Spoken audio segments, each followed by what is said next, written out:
A lot of people have been asking why Nintendo and Alpha Dream skipped Partners in Time, and I think I have a pretty good idea why. First of all, Bowser's Inside Story is more popular than Partners in Time. No matter what you say, more people like Bowser's Inside Story than Partners in Time. It's not to say Partners in Time is bad, it's just people like Bowser's Inside Story more.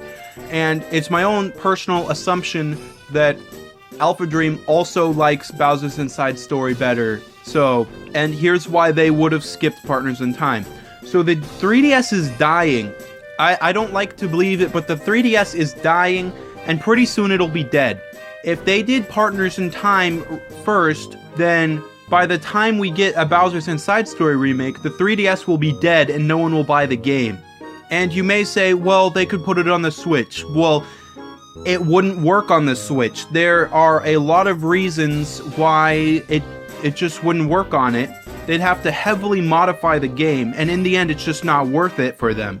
A lot of sections in Bowser's Inside Story use the two screens of the DS.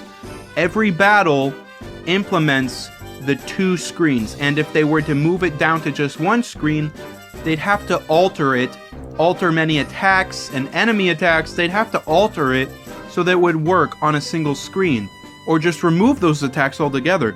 Also, Bowser's special attacks all utilize the touchscreen, and there are other parts of the game that also utilize the touchscreen. There's a couple minigames that do it, so you could say they could use some motion controls, but that would be really weird and it wouldn't feel right for the Bowser and a couple of the Bowser special attacks and a couple of the minigames. So I just don't see how it would work out. And for the touchscreen parts, you'd have to take it out into handheld mode, and I just don't think that's worth it. Requiring you to take out your Switch into handheld mode for required parts of the games, it's not a good idea.